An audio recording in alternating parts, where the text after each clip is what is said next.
Hello everyone, welcome to YouTube and इस video में हम लोग डिस्कस करने वाले हैं एमएल ऑप्स इंजीनियर्स के बारे में कि अगर आप एमएल ऑप्स इंजीनियर बनना चाहते हो तो क्या करना चाहिए आप लोगों को, कौन कौन सी टॉपिक आपको गो थ्रू करनी चाहिए, कौन कौन से मॉड्यूल्स आपको पढ़ने चाहिए, किस किस चीज़ों पर प्रोजेक्ट बनाना चाहिए और कितना आवर का एफर्ट या कितने वीक का एफर्ट या कितने मंथ का एफर्ट मिनिमम लग सकता है इसको करने के लिए। तो चलिए जानते हैं। तो देखो यार, एआई इंडस्ट्री या डेटा साइंस इंडस्ट्री में मशीन लर्निंग इंजीनियर होते हैं, डीप लर्निंग इंजीनियर होते हैं, एनएलपी इंजीनियर होते हैं, कंप्यूटर विजन इंजीनियर होते हैं, जनरेटिव एआई इंजीनियर होते हैं और भी बहुत अलग अलग तरह के इंजीनियर्स जो हैं वो एग्जिस्ट करते हैं। बट एक और तरह के इंजीनियर जो एग्जिस्ट करते हैं जो कि काफ़ी ज़्यादा स्पेशल होते हैं इस इंडस्ट्री के अंदर, वो है machine learning operations engineer, ML ops engineer. और उसी के बारे में इस वाले वीडियो में आप सभी से बात करेंगे। तो चलिए जानते हैं सबसे पहले कि क्या करना चाहिए। और हमेशा जब भी हमने रोड मैप क्रिएट किया है आप सभी के लिए, so I always try to focus on a basic, a foundation, क्योंकि जब तक आपका फाउंडेशन बिल्ड नहीं हो जाता है तब तक आप किसी भी चीज़ में एक्सेल नहीं कर सकते हो। आपको बार बार बैक एंड फोर्थ करना होगा। तो इस वाले रोड मैप में भी हम लोग डिस्कशन जो है उस तरीके से करेंगे जहां पर सबसे पहले बात करेंगे फाउंडेशन के बारे में and then step by step जो मेन स्ट्रीम है उसके अंदर हम लोग जाएंगे। तो इस वाले के लिए जो आपका मेन स्ट्रीम है वो है एमएल ऑप्स इंजीनियर की तरफ। ठीक है, ओके, चलिए। तो अब आपको अगर बनना है मशीन लर्निंग ऑपरेशंस इंजीनियर, तो सबसे पहले मशीन लर्निंग डीप लर्निंग के कुछ कॉन्सेप्ट तो क्लियर होने चाहिए। आपको मॉडल बनाने आना चाहिए, आपको डेटा के साथ खेलना जो है वो आना चाहिए। तो उसी को हमने मेंशन किया है यहाँ पर फाउंडेशन ऑफ मशीन लर्निंग में, जहां पर 1 से 3 वीक का टाइम जो है वो आपको लग सकता है। नाउ क्या क्या चीज़ें आपको पढ़नी है इसमें, तो आपको बेसिक ऑफ मशीन लर्निंग पढ़ना है, सुपरवाइज मशीन लर्निंग क्या होता है, अनसुपरवाइज क्या होता है, रीइंफोर्समेंट क्या होता है। और जब आप पढ़ोगे मशीन लर्निंग मॉडल्स के बारे में, एल्गोरिथम्स के बारे में, तो उनके इवैल्यूएशंस भी करने होते हैं कि कितना एक्यूरेट है मॉडल। और different different segment of algorithm के लिए जो है डिफरेंट डिफरेंट इवैल्यूएशन क्राइटेरिया है। ऑलरेडी डिफरेंट डिफरेंट मैट्रिक्सेस हैं, मतलब मैथमेटिक्स फार्मूला आप समझ लो। सो वो सारे हैं, तो वो सारे आपको पता होने चाहिए। उसके बाद जो सेकंड चीज है, ठीक है, कोर एल्गोरिथम की, अब रिग्रेशन एल्गोरिथम हो गया, उसके अंदर लीनियर रिग्रेशन है, लॉजिस्टिक है, फिर डिसीजन ट्री है, रैंडम फॉरेस्ट है, के मीन, डीबीएस स्कैन, ये सारे जो है बेसिकली कुछ सुपरवाइज्ड हैं, कुछ सेमी सुपरवाइज्ड हैं, कुछ अनसुपरवाइज्ड हैं, मतलब क्लस्टरिंग बेस्ड हैं, gradient boosting algorithm like XG boost, light GBM. So ये सारी की सारी चीज़ें जो हैं वो आपको पता होनी चाहिए। उसके अलावा आपको मॉडल डेवलपमेंट प्रोसेस भी पता होनी चाहिए, क्योंकि जब भी आप मॉडल डेवलप करते हो तो एक हम लोग उसमें पाइपलाइन फॉलो करते हैं, एक हम लोगों का फ्लो होता है कि सबसे पहले हम लोग बिजनेस को समझेंगे, देन डेटा को समझेंगे, देन डेटा प्रोसेसिंग अगर करना है, उसके अंदर क्लीनिंग करना है, उसको इवैल्यूएट करना है तो वो करेंगे हम लोग, देन फीचर इंजीनियरिंग करेंगे, देन हम लोग बनाएंगे वहाँ पर मॉडल, मतलब मॉडल की हम लोग ट्रेनिंग करेंगे, उसके बाद फिर करेंगे मॉडल को वैलिडेट और देन उसके बाद फिर उसको टेस्ट करेंगे, तब जाकर मॉडल आपका जो है वो रेडी होता है। तो ये सारी की सारी चीज़ें at least on a basic level आपको पता होनी चाहिए और ये आपका बिल्ड करेगा foundation in a very first place. ये आपका बिल्ड करेगा फाउंडेशन। अब कितना टाइम लगेगा इसमें, तो टेंटेटिवली हमने लिखा हुआ है यहाँ पर 40 घंटे। अब बहुत लोग वैसे भी होंगे जिनको ये सारी चीज़ें आती हैं, तो ऑब्वियसली ये घंटा आप बचा सकते हो। नहीं आती हैं, बहुत सारे लोग जो हैं वो एज अ फ्रेशर स्टार्ट कर रहे हैं, मतलब उनको कोई भी नॉलेज नहीं है इस चीज़ में, तब वो स्टार्ट कर रहे हैं, तो हो सकता है कि उनको थोड़ा सा ज़्यादा टाइम लगे। क्योंकि देखो यार, हम सब इंसान हैं at the end of the day, right? और सबकी जो कैपेबिलिटीज़ है काम करने की, लर्निंग की, वो अलग अलग है। तो ऑब्वियसली सब पर एक ही रूल अप्लीकेबल नहीं होगा। ये हमने लिखा हुआ है यहाँ पर टेंटेटिव, इसीलिए सिंबल भी दिया हुआ है कि अप्रॉक्सीमेटली इतना लगेगा आपको, किसी का कम लगेगा, किसी का ज़्यादा लगेगा। और ये सारे के सारे जो रोड मैप है उसमें ऐसे ही बताया गया है आप सभी को। तो टेंटेटिव टाइमलाइन जो होना चाहिए आइडियली वो हमने दिया हुआ है। Then programming and automation skill आनी चाहिए। अब आप इंजीनियर बन रहे हो, कोड लिखोगे, तो प्रोग्रामिंग तो आनी ही चाहिए। पाइथन जो है वो सबसे बेसिक है, सबसे आसान है और पूरे डेटा इंडस्ट्री में वही यूज़ होता है, तो वो आपको आना चाहिए।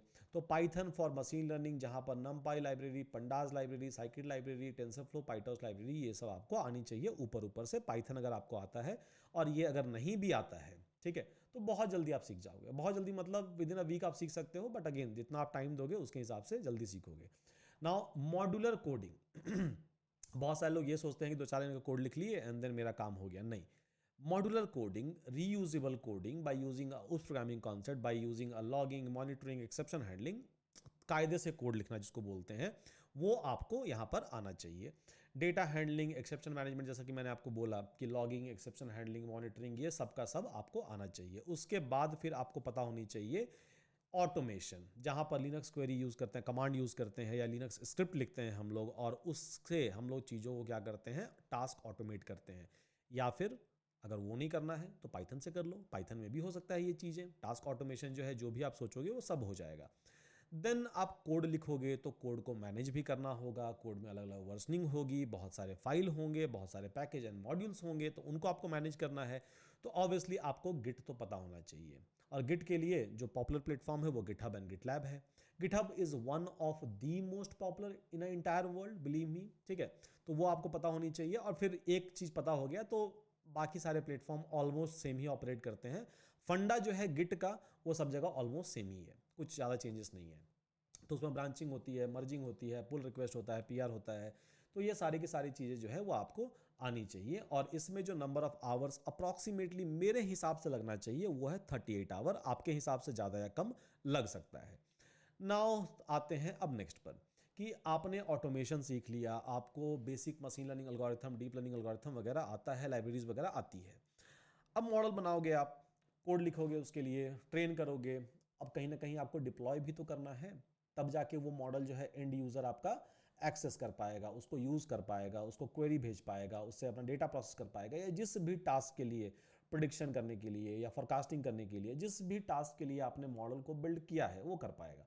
अब वो कब कर पाएगा, जब मॉडल जाएगा क्लाउड के ऊपर, या फिर ऑन प्रीम के ऊपर जाएगा, या फिर आपका बेयर मेटल सर्वर जो होते हैं उसके ऊपर जाएगा। कहीं ना कहीं उसको आपको पब्लिश करना होगा, कहीं ना कहीं जाके आपको उसको ग्लोबल करना होगा, या फिर एक रीजन वाइज आपको उसको रिलीज करना होगा।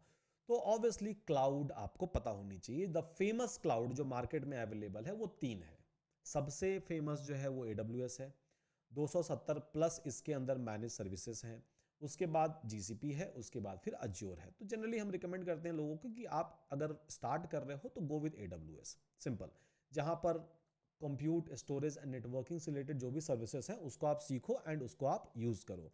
सो AWS फॉर MLOps, यहाँ पर आपको EC2, elastic compute cloud, S3, simple storage services, lambda, IAM role, ये सारी चीज़ आपको पता होनी चाहिए। उसी के अंदर आपके पास सेज मेकर भी होगा AWS के अंदर, तो वो भी आपको पता होनी चाहिए for a ML model deployment.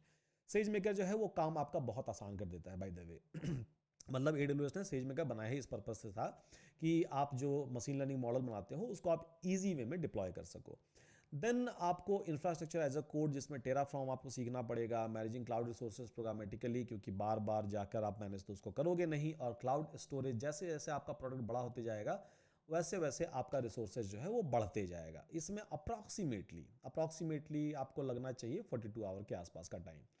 Then आते हैं नेक्स्ट वाले पार्ट पर, CI/CD for machine learning, continuous integration and continuous development. ये किसी भी ऑप्स वाले के लिए जो है ना वो basically like on the fingers type है, कि लाइक जब बोलो कर लेंगे, ये वाला प्रोसेस जो है, मतलब ये तो आना ही आना चाहिए। इसके अलावा अगर ये नहीं आती है और बाकी सारी चीज़ आती है, आप ऑप्स इंजीनियर बन ही नहीं पाओगे कभी भी।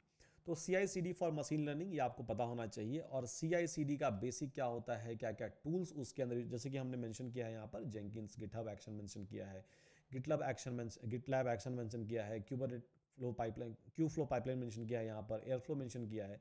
तो ये सारे के सारे टूल जो हैं ये आपको पता होनी चाहिए। यूनिट टेस्टिंग आप कैसे करोगे, मॉडल वर्सनिंग आप कैसे करोगे, अगर मॉडल आपका फट जाता है या क्रैश कर जाता है तो उसके बाद फिर प्रीवियस स्टेट में, मतलब एक डिप्लॉयमेंट के बाद, तो प्रीवियस जो अच्छा स्टेट था उसमें आप कैसे उसको रोल बैक करोगे, ये सारी चीज़ें पता होनी चाहिए। तो ये फोर्थ पॉइंट जो है ये बहुत ज़्यादा इंपॉर्टेंट है आपके लिए as a operations engineer, as a MLOps engineer, बहुत ज़्यादा।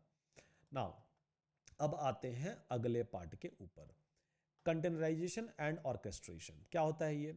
अब जब भी हम लोग मॉडल बनाते हैं तो हम लोग उसको हमेशा एक डॉकराइज फाइल में कर देते हैं, जहाँ पर वो प्लेटफॉर्म इंडिपेंडेंट हो जाए, मतलब किसी भी ऑपरेटिंग सिस्टम में किसी भी इन्वायरमेंट में होस्ट करो तो वो हो जाएगा उस काइंड ऑफ। तो उसके लिए जरूरत होता है डॉकर्स एंड क्यूबरनेटिक्स का। ठीक है, आप सिर्फ डॉकर यूज करके भी कर सकते हो या सिर्फ क्यूबरनेटिक्स यूज करके भी कर सकते हो, डाउन द लाइन वो सेम ही चीज़ है। बट हाँ, क्यूबरनेटिक्स आजकल लोग ज़्यादा प्रेफर कर रहे हैं एज कम्पेयर टू डॉकराइजेशन। तो यहाँ पर जो है आपको डॉकर की बेसिक सीखनी पड़ेगी, क्रिएटिंग अ कस्टम इमेजेस, कैसे आप खुद के लिए इमेज क्रिएट कर पाओ, इमेज मतलब एक फाइनल पैकेज क्रिएट कर पाओ जिसको आप कहीं पर होस्ट कर पाओगे। Docker compose for a multi container application, या फिर क्यूबरनेटिक्स के अंदर जो है पॉड्स होते हैं, सर्विसेज होते हैं डिप्लॉयमेंट के लिए, helm chart Kubernetes config map होता है। तो ये सारी की सारी चीज़ें आपको पता होनी चाहिए। Deploy a real time model on a Kubernetes. So फिर आपको आना है डिप्लॉयमेंट पर स्टेप बाय स्टेप। ठीक है, ओके। इसमें अप्रॉक्सीमेटली जाएगा आपका 45 घंटे का time. Now depends again, then आपने मॉडल डिप्लॉय कर दिया, मॉडल होस्ट कर दिया, CI/CD कर दिया, उसका ऑटोमेट कर दिया। अब आपको मॉनिटर भी तो करना है, क्योंकि हो सकता है because of some update, because of some circumstances जिसके बारे में हम सोच नहीं पाए थे पहले, उसके चलते जो है मॉडल क्रैश कर गया, मॉडल फट रहा है। अब उस केस में क्या होगा, कुछ तो आपको वर्कअराउंड निकालना पड़ेगा, राइट, उस केस के लिए भी। तो वहीं पर आता है monitoring and logging, so that आपका सिस्टम खुद ब खुद जो है मॉडल को मॉनिटर करते रहे, और जो भी एक्टिविटीज हो रही है फ्रॉम अ यूजर साइड और may be from a developer side, उसको वो लॉग करते रहे, ताकि इन अ फ्यूचर अगर आप चाहो इन्वेस्टिगेट करना at any point of a time, so you will be able to do a investigation. So उसके लिए मॉनिटरिंग एंड लॉगिंग के लिए बहुत सारे टूल ऑलरेडी मार्केट में अवेलेबल हैं, क्योंकि ये सारे प्रोजेक्ट में यूज होते हैं, राइट। तो बहुत सारे लोगों ने इसके लिए टूल बना दिया है। प्रोमीथियस है, ग्राफाना है, ELK स्टैक है, means elastic log stack and Kibana, log parsing analysis है। तो ये सारे के सारे चीज़ हैं, उसके लिए टूल्स ऑलरेडी अवेलेबल है। तो टूल आपको सीख जाना है, दैट्स इट। और उसके बाद फिर मॉडल ड्रिफ्ट मतलब कि मॉडल जिस पर्पस के लिए हमने बनाया था वो उस पर्पस को सर्व नहीं कर रहा है। जो एक्यूरेसी मेरे को पहले मिल रहा था वो एक्यूरेसी नहीं मिल रहा है, तो कहीं ना कहीं मॉडल जो है ड्रिफ्ट कर रहा है, बेसिकली अपने पर्पस से डेविएट हो रहा है। तो वो भी आपको डिटेक्ट करने के लिए कोई ना कोई सिस्टम बनाना पड़ेगा। तो जनरली हम लोग स्टैटिस्टिकल मेथड यूज़ करते हैं मॉडल ड्रिफ्टिंग को एनालाइज करने के लिए। तो अगेन ये वाली चीज़ें जो हैं वो आपको आनी चाहिए। Now coming to the next part, कि मॉनिटरिंग एंड लॉगिंग हो गया। उसके बाद फिर मॉडल या कोई भी सिस्टम बनाते हो तो वहाँ पर सिक्योरिटी एंड कंप्लायंसेस बहुत ज़्यादा आपको मैनेज करने पड़ते हैं, ताकि कोई ब्रीच ना हो जाए, कोई उसका गलत यूज़ ना कर ले, या फिर बहुत सारे अलग अलग जो कंट्रीज़ होते हैं उसके अपने अपने खुद के कंप्लायंसेस होते हैं कि भैया आपको इतना तो मिनिमम सिक्योरिटी या फिर जो पॉलिसीज़ है वो इम्प्लीमेंट करनी ही पड़ेगी, ताकि आपका सिस्टम हेवायर नहीं जाए, राइट। तो वो बहुत ज़्यादा ज़रूरी है, और वो भी ML ऑप्स इंजीनियर ही करता है। और उसके लिए भी बहुत सारे फ्रेमवर्क बने हुए हैं, बहुत सारे रूल्स एंड गाइडलाइंस बने हुए हैं जो आपको पता होना चाहिए। एंड देन आप आते हो अपना रियल चीज़ के ऊपर, जो होता है प्रोजेक्ट। क्योंकि प्रोजेक्ट ही लिखोगे आप रिज्यूमे के अंदर, एंड प्रोजेक्ट ही आप बताओगे इंटरव्यू के अंदर, राइट।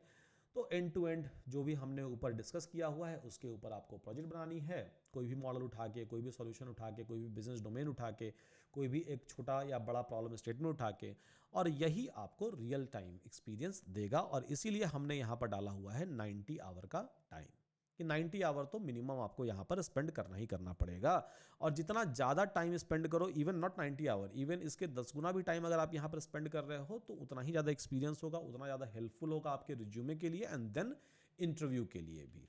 ठीक है, तो रिज्यूमे इंटरव्यू, तो रिज्यूमे जो आप ऊपर करोगे वहाँ रिज्यूमे में लिखोगे, बहुत सिंपल। अगर आप नहीं काम करोगे तो नहीं लिख पाओगे, अगेन सिंपल, आपको कॉपी पेस्ट करना पड़ेगा, which is not a good way, क्योंकि आपको इंटरव्यूअर जो है इंटरव्यू में पकड़ लेगा। ओके, नाउ सो उसके बाद फिर start applying for the job. यहाँ पर सबसे ज़्यादा फोकस हम करना चाहते हैं नेटवर्किंग के ऊपर, कि जितना ज़्यादा आपका नेटवर्क स्ट्रांग रहेगा उतना जल्दी आपको जॉब मिलेगा। जितना ज़्यादा आप अपना काम जो है लोगों को दिखा पाओगे, उतना जल्दी और उतना चांसेस जो है आपके जॉब मिलने की वो बढ़ती जाती है। बहुत सारे लोग हमने देखा है कि सिर्फ बात करते हैं। अगेन, बात करने से काम नहीं बनता है, काम करने से ही काम बनता है, और आपको वो काम जो है वो दिखाना पड़ेगा।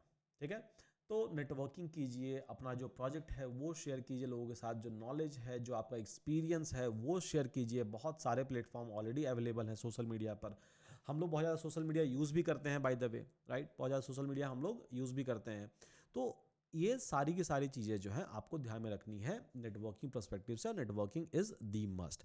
इन टोटल अगर समरी निकाला जाए तो 6 महीना मेरे हिसाब से लगना चाहिए। अगेन आपके हिसाब से ये ज़्यादा लग सकता है, कम लग सकता है। जितना आप एफर्ट डालोगे उस प्रपोर्शन में आप आगे बढ़ोगे।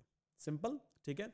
तो होप कि आप सभी को एक रोड मैप, एक तरीका जो है वो पता चल गया होगा कि भाई अगर मेरे को एमएल ऑप्स इंजीनियर बनना है तो क्या क्या चीज़ें करनी चाहिए, क्या क्या चीज़ें नहीं करनी चाहिए। At the end of the day इस वीडियो का अंत करेंगे ये बोलकर कि काम दिखाने में हमेशा बिलीव करो, आप सिर्फ बात करने में नहीं। अगर आप दिखाओगे तो there are people in a market जो आपके काम को अप्रिशिएट करने के लिए रेडी हैं।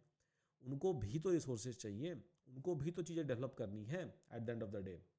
तो ऑब्वियसली आपका जॉब लगने का जो चांस है वो ज़्यादा हो जाएगा। उसके अलावा फ्रीलांसिंग वर्क है, बहुत सारे प्लेटफॉर्म पर अवेलेबल है। अपवर्क हो गया, freelancer.com हो गया, आप जाकर वहाँ पर अप्लाई करो एंड देन जो भी आपके स्किल सेट हैं उसको ट्राई करो, जल्दी से जल्दी मोनेटाइज करने का, साथ में एक्सपीरियंस भी आपको मिल जाएगा। तो इसके साथ अंत करते हैं वीडियो का एंड मिलते हैं आप सभी से नेक्स्ट वाले वीडियो में नए टॉपिक के साथ।